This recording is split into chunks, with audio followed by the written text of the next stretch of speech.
یعنی confrontational approach جو ہے وہ کسی پودے کا نہیں ہوتا ہے. اب چڑیا اڑ رہی تھی تو مجھے ایک اور حدیث یاد آئی کہ جنت والوں کے بارے میں، افئدتہم کافئدۃ الطیر، کہ جنت والوں کے دل جو ہیں وہ چڑیا کی طرح ہوں گے.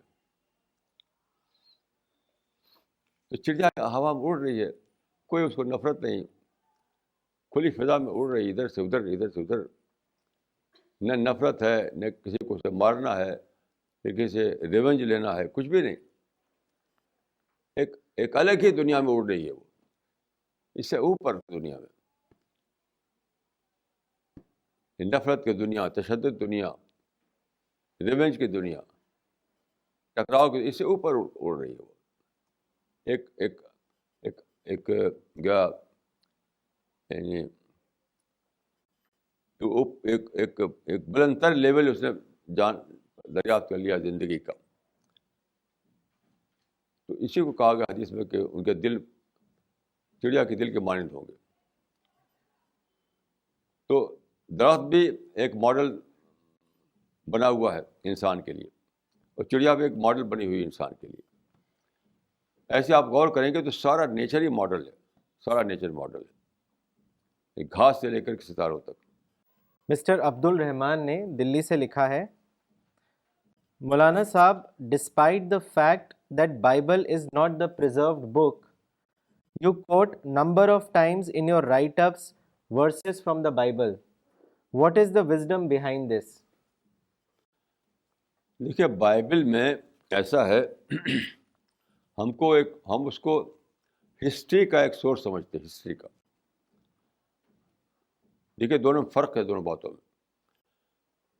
ایک یہ ہے کہ خدا کی جو وحی آئی ہے، خدا کی جو ریولیشن، اس کا آتھینٹک سورس سمجھیں آپ. ایک ہسٹری کا سورس سمجھیں آپ. تو بائبل میں پیغمبروں کی ہسٹری ہے قرآن سے زیادہ ہسٹری اس میں ہے، بہت سے نبیوں کا ذکر ہے. تو سارا ہی ایسا نہیں کہ ہر سطر اس کا جو ہے بدلی ہوئی ہے. بہت سی باتیں اس میں ایسی ہیں جو یعنی ہماری معلومات میں اضافہ کرتی ہیں. تو میرا ماننا یہ ہے کہ اگر آپ کو یہ جاننا ہو کہ خدا کا جو خدا کا جو وحی آئی، جو ریولیشن آیا خدا کی طرف سے، وہ فی الواقع کیا تھا، تو آتھینٹک سورس صرف قرآن ہے اس کے لیے. لیکن ہسٹری کے اعتبار سے آپ جاننا چاہیں تو بہت سی باتیں ملتی ہیں بائبل میں جو قرآن میں بھی نہیں، حدیث میں بھی نہیں. تو یہ میرا معاملہ ہے. یعنی معرفت کا ریفرنس بتانا ہو تو قرآن ہے، ہسٹری کا ریفرنس بتانا ہو تو اس اور بہت سی کتابیں ہیں، تو بائبل بھی ہے. مولانا امان اللہ ریاضی نے دلی سے لکھا ہے، اسلامی تاریخ میں محدثین کا رول کیا ہے، اس کی وضاحت فرمائیں. کہ محدثین کا رول بہت ہی بڑا ہے. یعنی صحابہ کے درجے کا رول ہے. ہمارے پاس دیکھیے دو چیزیں ہیں، قرآن اور حدیث. قرآن حدیث نہ ہو تو ہم اندھیرے میں ہیں، ہمیں کچھ پتہ نہیں ہے. تو صحابہ کا کمال یہ ہے کہ انہوں نے قرآن کو محفوظ کیا، اس کو یاد کیا، اس کو لکھا، اس کا صحیفہ بنایا اور اگلے جنریشن تک پہنچایا. ان صحابہ نے رسول اللہ سے قرآن لیا، اس کو محفوظ کر کے اگلی جنریشن تک پہنچایا. تو یہ ہے صحابہ کا رول. صحابہ کا رول اگر نہ ہوتا تو ہمیں قرآن سے ہم بے خبر ہوتے. قرآن نہ اگر ہم پر ہوتا تو ہم اندھیرے میں تھے. ہمارے پاس کوئی یعنی بیس نہیں تھا کوئی بات کہنے کے لیے. بالکل ہم ایک بیس لیس مذہب پر کھڑے ہوتے ہیں. محدثین کا رول یہ ہے کہ انہوں نے حدیثوں کو جمع کیا. تو میں اس کو برابر کا رول سمجھتا ہوں. یعنی محدثین نے تقریباً 100 برس تک سارا اپنا انرجی اس میں لگا دی. جسے لوگ پیسہ کماتے ہیں, فیم حاصل کرتے ہیں, پاور حاصل کرتے ہیں, اس سب سے بالکل الگ ہو گئے وہ.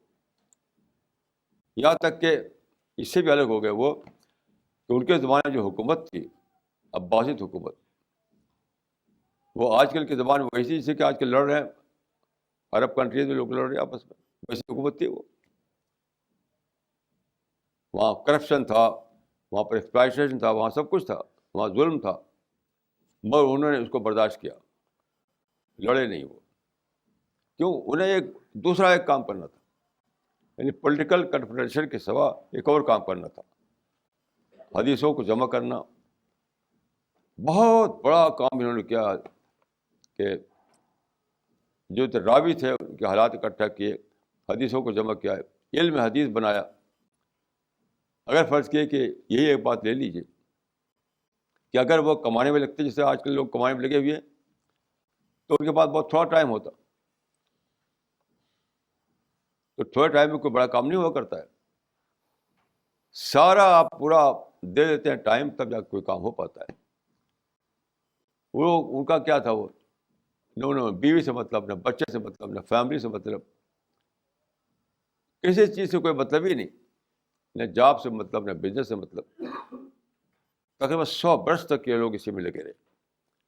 یہاں تک کہ حکومتوں میں لوگ لوٹ پاٹ کر رہے ہیں, کرو جو چاہے کرو, اللہ تم سے نپٹے گا. اگر انہوں نے ایسا نہ کیا ہوتا تو ایک بہت بڑا جنریشن گیپ ہو جاتا.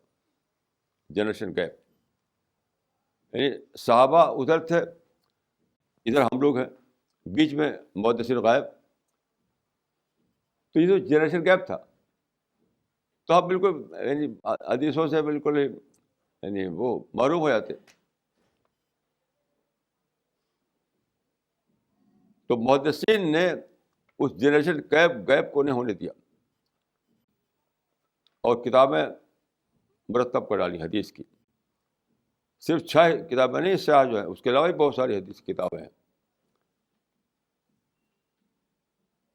تو قرآن کو محفوظ کر کے دینے والے صحابہ ہیں, حدیث کو محفوظ کر کے دینے والے محدثین ہیں. اور دیکھیے رسول اللہ صلی اللہ علیہ وسلم آخر زمانے میں فرمایا تھا کہ ترکت فیکم الثقلین, کتاب اللہ و سنتی, میں تمہارے درمیان 2 بھاری چیز چھوڑ کر جا رہا ہوں, ایک کتاب اللہ اور دوسری سنت رسول اللہ. تو کتاب اللہ تو دیا صحابہ نے ہم کو, اور یہ کسے ملی ہم کو؟ حدیث جو ہیں, سنت جو ہے, وہ کسے ملی؟ وہ محدثین نے دیا. تو محدثین نے اپنے آپ کو ڈیڈیکیٹ کیا, یعنی 100% ڈیڈیکیٹ کر دیا, 100%. تو میں سمجھتا ہوں کہ ان کا رول جو ہے اتنا ہی بڑا ہے جتنا بڑا صحابہ کا رول ہے. مسٹر ساجد انور نے رڑکی سے لکھا ہے, مولانا صاحب, when innocent people die in an accident caused due to human errors, people attribute it to human negligence. But people questions God's intention when the same innocent people die in a natural calamity as to why God did it. Maulana Sahab, kindly explain this. دیکھیے, یہاں تک میں نے سمجھا ہے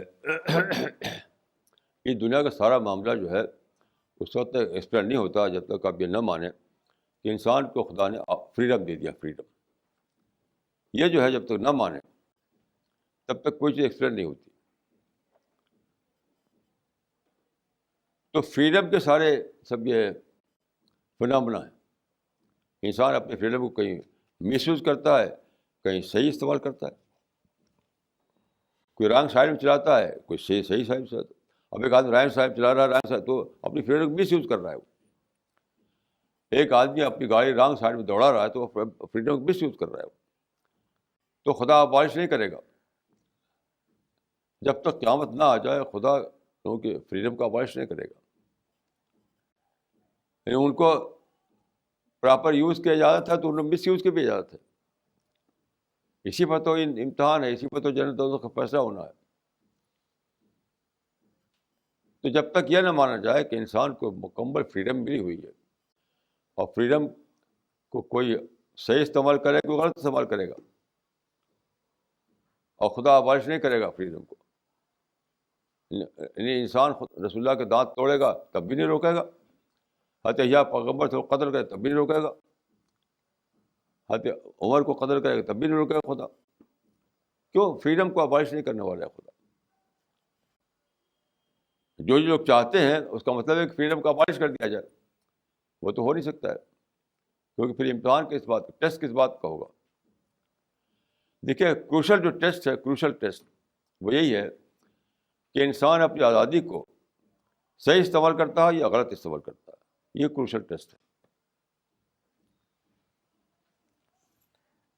مولانا ذکوان ندوی نے دلی سے لکھا ہے, شاہ ولی اللہ دہلوی نے اپنی کتاب الفوز الکبیر میں لکھا ہے کہ اگر تم یہود کی صفات کو جاننا چاہتے ہو تو اپنے زمانے کے علماء سو کو دیکھ لو.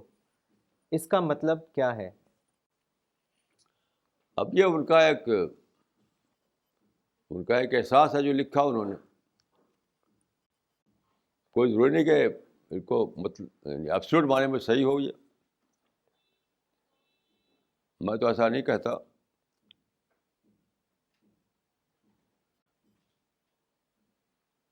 تو بہرحال انہوں نے ایسا لکھا, لیکن میں اس طرح کے اسٹیٹمنٹ کو, میرا طریقہ نہیں ہے, میں ایسا اس طرح نہیں کرتا. میں یعنی تجزیہ کرتا ہوں, انالیسس کرتا ہوں. میں تجزیہ جو انالیسس کا تجزیہ ہے. باقی یہ کہ یہود میں جو کچھ باتیں آئی تھیں وہ زوال کے نتیجے میں آئی تھیں, ڈی جنریشن. جب ڈی جنریشن ہوتا ہے تو جو چیزیں یہود میں پیدا ہوئی مسلمان میں پیدا ہوں گی. ایک کامن جو چیز ہے وہ ڈی جنریشن ہے. تو ڈی جنریشن کے بعد یہودی علماء میں جو بگاڑ آیا تھا وہی مسلم علماء میں بگاڑ آئے گا. تو کسی پہ اپلائی نہ کرتے ہوئے میں ایسا کہہ رہا ہوں.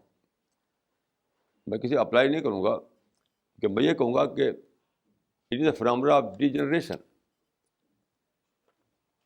تو دونوں میں کامن جو چیز ہے وہی ہے کہ دور زوال جب آئے گا, جب ڈی جنریشن ہوگا, تو جو وہاں پیدا ہوا تھا وہ یہاں بھی پیدا ہو جائے گا. ایسا میں سمجھتا ہوں. مسٹر رامیش صدیقی نے دلی سے لکھا ہے, what is the importance of حدیث ان اسلام, کائنڈلی ٹیل اس. بس دیکھیے علماء جو ہیں وہ حدیث اور قرآن میں فرق نہیں کرتے حجت کے اعتبار سے, یعنی آتھینٹک سورس کے اعتبار سے. علماء کا جو ایکسیپٹڈ اسٹینڈ ہے وہ یہی ہے کہ اسلام میں دو آتھینٹک سورس ہیں, قرآن اور حدیث. ایک حدیث جو ثابت ہو جائے, یعنی جو فن حدیث ہے اس کے اصول کے مطابق کہ رسول اللہ نے فرمایا تھا, تو وہ ویسے ہی آتھینٹک ہے جیسے قرآن آتھینٹک. علماء تین وہ یعنی جس کو ہم سنت کہتے ہیں, تو اس کے تین وہ ہیں, وہ ہے قول, عمل اور تقریر. قول کا مطلب ہے کہ رسول اللہ نے لفظاً کہا ہو کوئی بات, لفظاً, تو وہ قول ہوا. عمل یہ ہے کہ آپ نے کچھ کیا اور صحابہ نے دیکھا اور صحابہ نے بتایا کہ آپ نے ایسا کیا تھا, یعنی پریکٹس. تقریر یہ ہے کہ آپ کے سامنے کوئی بات کی گئی اور آپ نے اس پر یعنی کچھ غلط نہیں بتایا اس کو, یعنی سائلنٹ کنسنٹ دیا آپ نے اس کو, وہ ہے تقریر. تو علماء کے نزدیک قول, عمل, تقریر تینوں جو ہیں اگر وہ ثابت ہو جائیں تو اسی طرح حجت ہے جس طرح سے قرآن حجت ہے. حجت کے اعتبار دونوں کے درمیان کوئی فرق نہیں.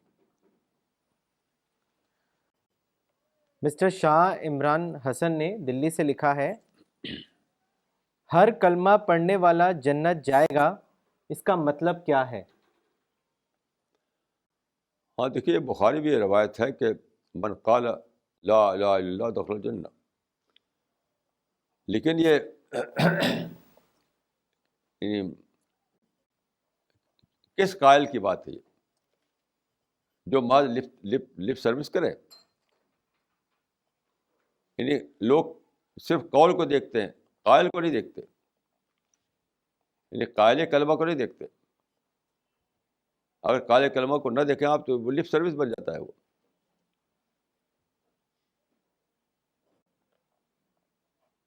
تو اس میں جو قائل کلمہ ہے یعنی کہنے والا، اس سے مراد وہ انسان ہے جو سیکر تھا، پھر اس نے اسٹڈی کی، پھر اس کو ڈسکوری ہوئی، پھر اس نے اللہ کو دریافت کیا، پھر اس کے بعد اس کی شخصیت میں ایک نیا ایمرجنس ہوا، اور اس کے سوچ، اس کا ہر چیز بدل گئی، اس زندگی اللہ کے رنگ میں رنگ گئی.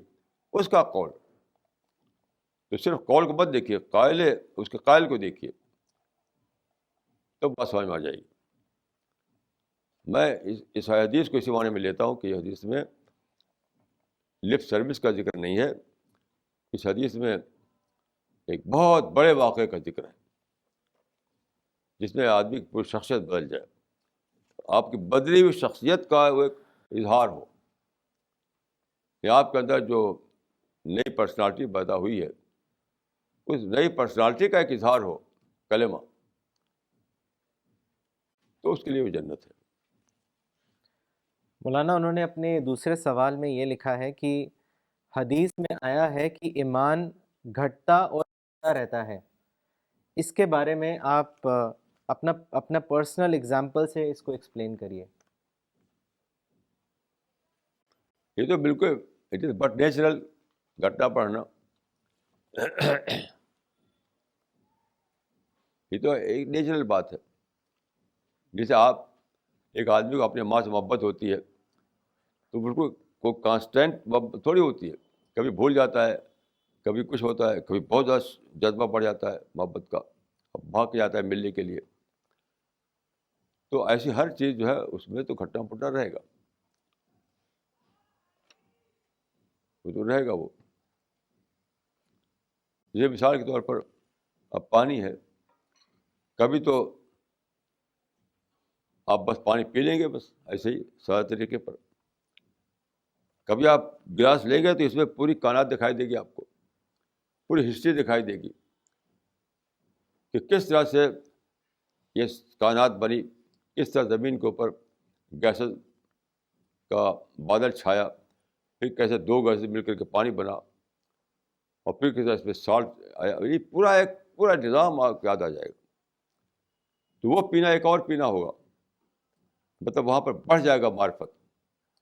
تو ایک ہے کم درجے کی معرفت، یہ ہے کہ آپ نے پی لیا اور الحمدللہ کہہ دیا، اور یہ کیا ہے کہ پیا تو ایک تھرل آنے کے بعد پیا آپ نے. تو یہ تو ایک فطری بات ہے کہ آدمی کو کبھی کم ہوگا، کبھی زیادہ ہوگا، کبھی سادہ طریقے سے ہوگا، کبھی تھرلنگ کے انداز میں ہوگا. یہ تو انسان کی فطرت ہے اور اس میں کوئی ایکسیپشن نہیں. مسٹر زبیر احمد شاہ نے کشمیر سے لکھا ہے، few questions often hit my mind. All the classical scholars without an exception believe in the second coming of Jesus. Then why do you reject it? میں نے یہ تو نہیں کہا، میں تو یہ نہیں کہا کہ نہیں آئے گا، صرف اس کی میں نے ایک تعویل کی ہے. تعویل اسلام میں جانتے ہیں سارے علماء تعویل کرتے ہیں. تعویل اسلام میں ایک بہت ہی ایکسیپٹڈ طریقہ ہے. میں نے ریجیکٹ نہیں کیا، میں نے تعویل کی ہے.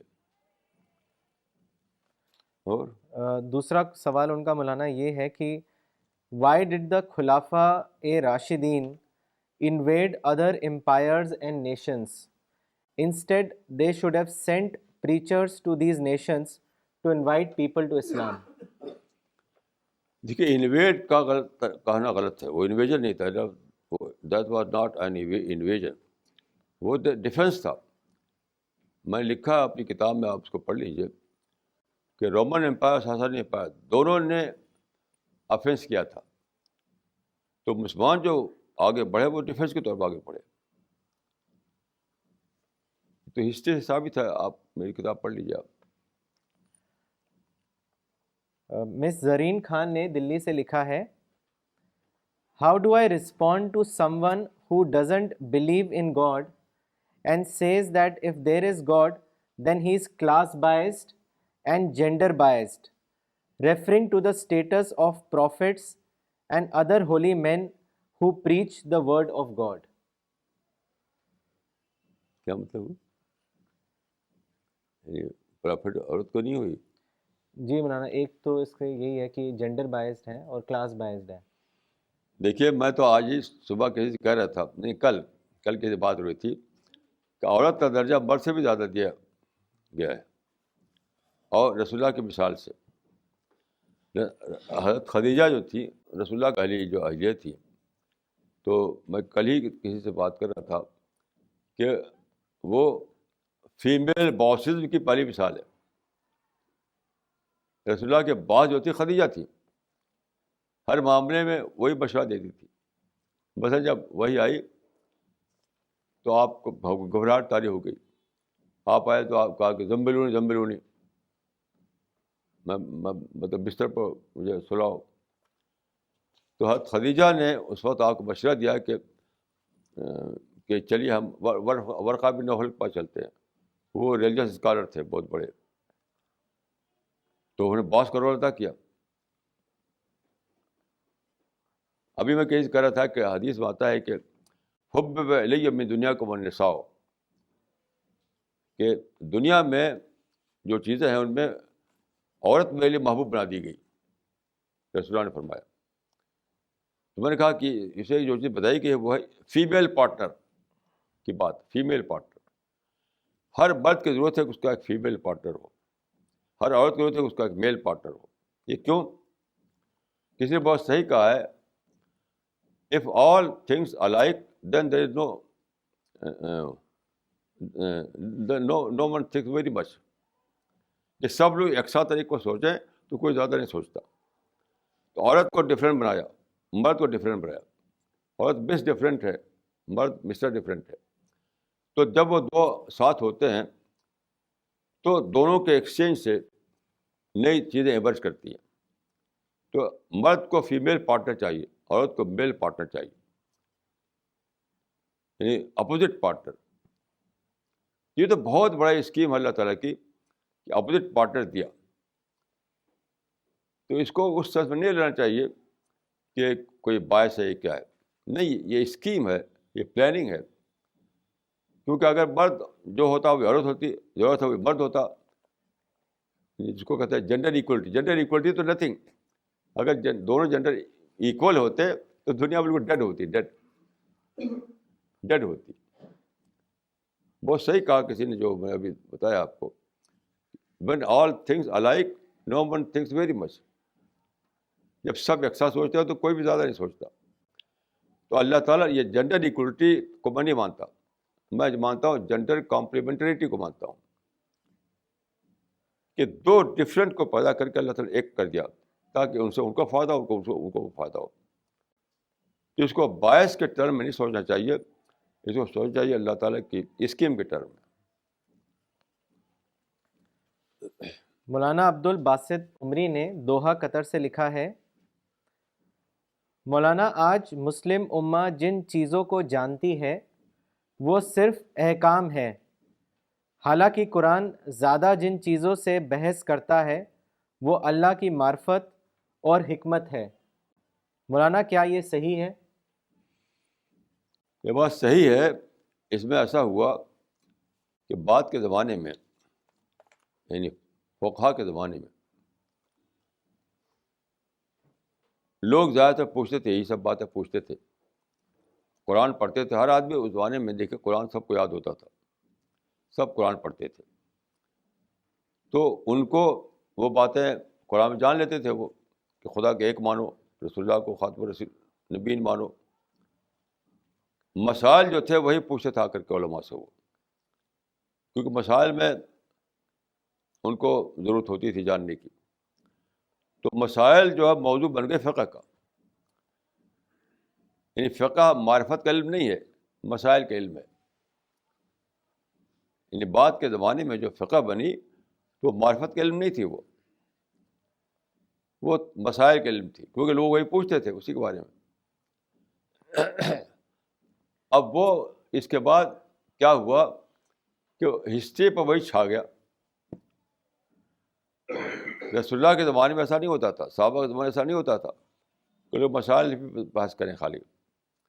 لیکن ایک دور ایسا آیا کہ جب سارے علماء جو ہے مسائل پہ لگے بحث کرنے، کیونکہ لوگ اسے پوچھتے تھے ان سے وہی مسائل. اب ہسٹری یہیں سے چل پڑی. تو آج کا جو مذہب ہے دیٹ از ڈرائیوڈ فرام فقہ، از ناٹ ڈرائیوڈ فرام قرآن حدیث. تو بعد کے نسلیں جو ہیں ان کا امیجیٹ ریفرنس بن گیا فقہ، کیونکہ گیپ آ گیا تھا بیچ میں. یعنی قرآن و حدیث ادھر ہو گئے، اب جو تھی امیجیٹ ریفرنس تھی وہ فقہ تھی. تو فقہ سے چل پڑی یہ تاریخ، ورنہ فقہ جو ہے وہ اصل نہیں ہے. اصل تو قرآن و حدیث ہے، یعنی معرفت. اب ضرورت ہے کہ اس کو یعنی اس کا کریکشن کیا جائے اور ہم لوٹے دوبارہ قرآن حدیث والے ماڈل کی طرف. مسٹر فائق نے کیلیفورنیا سے لکھا ہے، مولانا صاحب I want to know who gave the names of سورہ of the Quran. How was the sequence of arrangement of Quran decided like سورہ فاتحہ، سورہ بقرہ etcetera. Although this is not the sequence how the Quranic verses were revealed. Please explain this. اس پر دیکھیں بہت کتابیں لکھی گئی ہیں تدوین قرآن پر. اس کو سب لوگ مانتے ہیں کہ توقیفی ہے. توقیفی کا معنی یہ ہے کہ رسول اللہ نے خود ہی بتا دیا، جبریل نے آ کے بتایا رسول اللہ کو اور آپ نے بتا دیا. تو صورتوں کی ترتیب، آیات کی ترتیب سب جبریل کے بتانے کے مطابق رسول اللہ صلی اللہ علیہ وسلم نے امت کو بتایا. اسی کو کہتے ہیں توقیفی. اس میں کوئی اختلاف نہیں ہے، علماء میں کوئی اختلاف نہیں ہے. بعد کے زمانے میں کچھ لوگوں نے بحثیں چھیڑی ہیں کہ اب ترتیب نزول کا اور کچھ اور تھی، ترتیب تلاوت کچھ اور ہے. یہ سب بعد کی بحثیں ہیں. رسول اللہ نے جو بتایا تھا صحابہ کو اور صحابہ نے جو بتایا اگلی نسلوں کو، اس میں یہی ہے کہ رسول اللہ نے آیتوں کو اس طریقے سے ترتیب دیا اور صورتوں کے نام مقرر کیے. یہ سب تو دیکھیے حدیثوں میں آتا ہے کہ آخری زمانے میں، رسول اللہ کے آخری زمانے میں عرض اولا اور عرض اخیرہ کا لفظ آتا ہے. یعنی جبریل آئے 2 بار. جبریل نے پورے قرآن کو اسی ترتیب کے ساتھ جو اب ہے ترتیب قرآن کی، یعنی آیتیں اتری تو مرتب کیا گیا. تو جبریل نے پورے قرآن کو شروع سے آخر تک پڑھ کر سنایا رسول اللہ صلی اللہ علیہ وسلم کو. رسول اللہ صلی اللہ علیہ وسلم جبریل کو سنایا. یہ ہے عرض اولا. پھر ایک اور بار ایسا ہوا کہ جبریل آئے اور پھر انہوں نے یہ کیا. الحمدللہ سے لے کر کے قل اعوذ برب الناس تک سلسلہ وار پڑھا جبریل نے. پھر رسول اللہ ان کے سامنے سلسلہ وار پڑھا. وہ کیا عرض اخیرہ کہتے ہیں اس کو. تو یہ چیز علماء کی طرف میں متفق علیہ ہے، اس میں کوئی اختلاف نہیں ہے. اب جو بحثیں نکالتے ہیں یہ لوگ تو بات کی بحثیں ہیں، اس کی کوئی حقیقت نہیں ہے. مولانا ان کا ایک اور سوال ہے، انہوں نے لکھا ہے Is peaceful protest allowed in Islam? Like Hazrat Umar expressed his opinion to Rasul Allah against the Treaty of Hudaybiyah in strong words, saying that are we not on the right path? Then why do we agree to such terms by the kuffar? Hazrat refused to remove Rasul Allah from the contract of Hudaybiyah. Then Prophet himself removed it. Please give your comment. کیا پہلا sentence کیا تھا؟ Is peaceful protest allowed in Islam? ہاں دیکھیے وہ protest نہیں تھا، وہ ڈسینٹ تھا.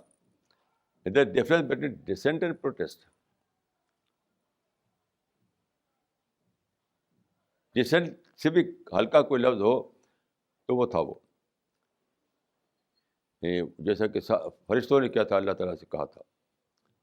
یعنی آپ کی ایک رائے ہے, اس رائے کا آپ اظہار کرتے ہیں only to clarify the issue, یعنی کلیریفیکیشن چاہنے کے لیے آپ ایک خیال کا اظہار کرتے ہیں. وہ پروٹیسٹ نہیں ہے, وہ کوئی ڈیمونسٹریشن نہیں ہے, وہ آج کل کی پارٹیز کا کوئی تعلق نہیں ہے. تو وہ تو ہوگا, یہ تو بالکل فطری بات ہے کہ آپ کو ایک بات سمجھ میں نہ آئے گی, آپ پوچھیں گے. دیٹ واز اے کوشچن الگ چیز ہے, پروٹیسٹ الگ چیز ہے. پروٹیسٹ نہیں تھا وہ, یہ اس کو پروٹیسٹ کا نام دینا بالکل غلط ہے. کوشچن تو کرے گا آدمی, کیوں نہیں کوشچن کرے گا. اس کو لے کر کے جو پروٹیسٹ نکالے, وہ ڈیمونسٹریشن کو جائز قرار دے, تو یہ سب بالکل بیس لیس بات ہے. ڈاکٹر اویس صدیقی نے دلی سے لکھا ہے, مولانا ایتھسٹ پیپل سے that religious people teach their children that they will be tormented in hellfire till eternity if they don't believe in God. This gives a bad impact on their mind. What is your comment on this? یہ سب بیکار باتیں ہیں, یہ سب احمقانہ باتیں ہیں. ہر ملک میں ایک لا ہے, کہ اگر ایسا کرو گے تو پنشمنٹ ہوگا, یہ بیڈ ہو جائے گا اس سے, تو لا سے ختم کر دیا جائے. ہر ملک میں ایک لا ہے, ٹریفک رول کے خلاف کرو گے تو وہاں پنشمنٹ ہوگا, قتل کرو گے تو کسی کو یہ ہوگا, یہ سب ختم کر دیا جائے. یہ سب بالکل یعنی فالس نکتے ہیں, یہ کوئی حقیقت اس کی نہیں ہے. ہمیشہ ہر قوم میں لیگل نام جیسے ہیں, نارم ہوتے ہی ہوتے ہیں, یہ تو ہوتے ہی ہوتا ہے. اگر ایسا نہ ہو تو کوئی ملک نہیں چل سکتا. کانسٹیٹیوشن میں ہوتا ہے, لا میں ہوتا ہے, تو آپ تو ایکسٹینڈ کر کے وہ بھی کہہ دیجیے کہ لا نہیں ہونا چاہیے. یہ سب اس کا ذہن جو ہے بڑے پیچھے پڑے گا اس کا. یہ سب کچھ بھی حقیقت اس کے نہیں, یہ کوئی سوال نہیں ہے. جو لوگ ایسا کہتے ہیں وہ انسنسیئر لوگ ہیں. مولانا امان اللہ نے دلی سے لکھا ہے, جس طرح انسانوں کو اللہ کی معرفت حاصل ہو سکتی ہے, اسی طرح کیا جنات کو بھی معرفت ہو سکتی ہے؟ ان کو جنات کو ہے, ان کو ڈسکور نہیں کرنا پڑتا, وہ جانتے ہیں. یعنی ہمیں ڈسکور کرنا پڑتا ہے. یہاں تک میں سمجھا ہے, یہ کہیں لکھا ہوا نہیں اس طریقے سے, کہ جنات کو ہر بات معلوم ہے, یہ کمپیوٹر کو ہر بات معلوم ہے. ہمیں جو ہے ہر چیز کو انفولڈ کرنا ہے, ڈسکور کرنا ہے, اس میں اپنی عقل کو لگانا ہے اس میں. تو جنات کے ہاں غالباً یہ اس قسم کا ڈسکوری میتھڈ غالباً نہیں ہے. ان کے لیے ہر چیز جانی ہوئی ہے. امام مکرم حسین قاسمی نے دلی سے لکھا ہے,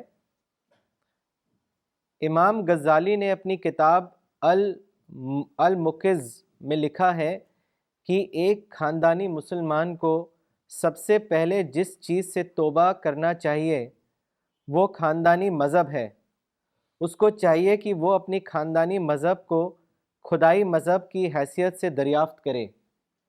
اس کا مطلب کیا ہے؟ اب خاندانی کا مطلب ہے جس میں وہ کنڈیشن ہو جاتا ہے آدمی. خاندان کا مطلب اس کو خاندان کے بارے میں مت لیجیے, سوسائٹی کے بارے میں لیجیے. کہ سوسائٹی میں کچھ ٹریڈیشنس ہوتی ہیں, اسی میں وہ کنڈیشن ہو جاتا ہے. تو ٹریڈیشنل طور پر اس کو ماننے لگتا ہے. معرفت درجے میں نہیں مانتا, اس کا اسلام معرفت درجے میں نہیں ہوتا. ان کا مطلب صرف یہی ہے کہ اسلام کو معرفت درجے میں آپ کو ملنا چاہیے, نہ کہ صرف چلا ہوا ہے آپ یعنی مالفانہ علیہ آبانہ کے طریقے سے, یعنی ماں باپ سے چلا رہا ہے اس لیے آپ بھی کر رہے ہیں ایسا. تو ایسا نہ ہو, بلکہ آپ نے اس کو خود جانا ہو, خود اس کی معرفت آپ کو ملی ہو, تو اصلی ایمان وہی ہے. مسٹر عدنان خان نے دلی سے لکھا ہے, Maulana, you said you do not believe in evolution, but many of the scientists have claimed to have found the missing link. What is your comment on their so-called discoveries and claims to the proof on theory of evolution? نہیں کسی scientist نے کہیں نہیں کہا ہے کہ missing link کو دریافت کر لیا انہوں نے. یہ تو کوئی بھی سائنٹسٹ نہیں ہے. سچ پوچھتے ایولیوشن جو ہے وہ سائنٹیفک تھیوری ہے ہی نہیں, یہ تو ایک فلاسفی ہے. میں ایولیوشن کو فلاسفی مانتا ہوں, سائنس نہیں مانتا, کیونکہ ایک ورکیبل تھیوری ہے, وہ ورکیبل تھیوری ہے. وہ دیکھیے سائنس کا جو کام ہے وہ نون فیکٹ پہ چلتا ہے, نون فیکٹ جو ہمیں معلوم ہے. یہ تو ان نون فیکٹ پہ چل رہا ہے سارا. ایولیوشن جو ہے ہزاروں سال پہلے کیا تھا کیا تھا کیا تھا کیا تھا وہ سب ان نون ہے, اس پہ گیس کرتے ہیں, وہ گیس کر کے ملاتے ہیں, اور جو اس میں بتاتے ہیں سب وہ سب گیس ہوتا ہے, وہ سب گیس ہوتا ہے. تو یہ حقیقت میں یعنی میں اس کو سائنس نہیں مانتا, میں اس کو فلاسفی مانتا ہوں. سارا گیس پر بیس کرتا ہے یہاں سے وہاں تک. جیسے مثال کے طور پر کہیں کہ آپ پڑھیں تو اچانک کہیں کہ اس نے فلاں چیز ڈیولپ کر لی, ایوالو کر لیا. جیسے سوٹ جو ہے تو اس کا ہاتھی کا ایوالو کر لیا. اب ایوالو کیسے ہوا سوٹ یہ نہیں بتا پائیں گے. جیسے مثال کے طور پر دیکھیے, ایک مثال دیتا ہوں میں. ڈارون کی جو کتاب ہے, دو کتابیں بیسیکلی ڈارون کی ہیں, ڈسنٹ آف مین اور اوریجن آف اسپیشیز, یہ دو کتابیں ہیں. تو اس نے ایک مثال یہ دی ہے کہ بکری جو ہے وہی زرافہ بن گئی. بکری جو ہے وہی زرافہ بن گئی. وہ کیسے بن گئی؟ یعنی ایوالو کرتے کرتے. تو وہ کہتے ہیں کہ صاحب بکری جو ہے پہلی نسل میں اتنی بڑی بڑی تھی بکری, فرض کیجیے. تو دوسری بار جو پیدا ہوئے اس سے 4 بچے پیدا ہوئے. ایک بچے کی گردن کچھ بڑی تھی, تو اب وہ چرتے چرتے اس سطح کے سبزہ سب کھا گئے سب. اب اوپر کے درخت کی پتیاں رہ گئیں, تو جو تھوڑا سا جس کی گردن زیادہ تھی وہ کچھ اوپر کھا سکتی تھی. تو بقیہ تو مر گئے جو وہاں تک نہیں پہنچ سکتے تھے. تو پھر اتنی گردن والے جتنا کھایا تھا وہاں تک کھا گیا. اس کے بعد اوپر تو ہے, نیچے نہیں رہ گیا, تو وہ بھی مر گیا. وہ اس طریقے سے بہت دنوں تک چلتے چلتے چلتے گردن جو ہے وہ لمبی گردن بن گئی. اسی کو اس نے کہا ہے جولین ہکسلے نے کہ وہ مانتا ہے اس کو reproduction, variation and differential survival. Reproduction and variation, differential survival. نئی نسل پیدا ہو, اس میں ایک ویریشن ہو, وہ سروائیو کرے اور پھر بکری زرافہ بن جائے. کوئی سائنس تھوڑی ہے, جو فلاسفی ہے. سارا گیس پر مبنی ہے, گیس پر. کس نے دیکھا کہ وہ اس طریقے سے گردن بڑھتی چلی گئی, بڑھتی کیا تک زرافہ بن گیا. تو ایولیوشن تھیوری جو ہے سائنٹیفک تھیوری نہیں, فلسافیکل تھیوری ہے. میرا ہی ماننا ہے. میں بہت کتابیں پڑھی اس پر, میں ایسے ہوائی نہیں کر رہا ہوں بات, اور میں نے یہی پایا کہ کسی سائنس پر بیس نہیں کرتا ہے. سائنس ایک ویل نون فیکٹ پر آبزرویشن کرتا ہے. جیسے کہ ایک گلاس ہے, تو سائنس جو ہے اس کا انالیسس کرے گی. یہ شیشہ جو ہے یہ کیا چیز ہے, کرتے کرتے پہنچیں گے وہ کہ ایک پتھر ہے, اس سے بنائیے گلاس. اس پتھر میں ایسا ہے کہ اس کو ایسا کرتے ہیں تو شیشہ بن جاتا ہے. پانی ہے, اس پر وہ انالیسس کریں گے کہ اس میں 2 گیسز ہیں, گو ملنے سے پانی بن گیا. تو وہ چیز جو دیکھنے میں آئے, جو آبزرو کیا سکتی ہو, اس پر اس کا عمل ہوتا ہے. سائنس کا آبزرویبل ہے وہ چیز. اور یہ تو سارا گیس پر چلتا ہے, ایولیوشن تھیوری گیس پر. میں اپنی حد تک یہ کہہ سکتا ہوں کہ میں اس کو فلاسفی مانتا ہوں, اس کو سائنس نہیں مانتا.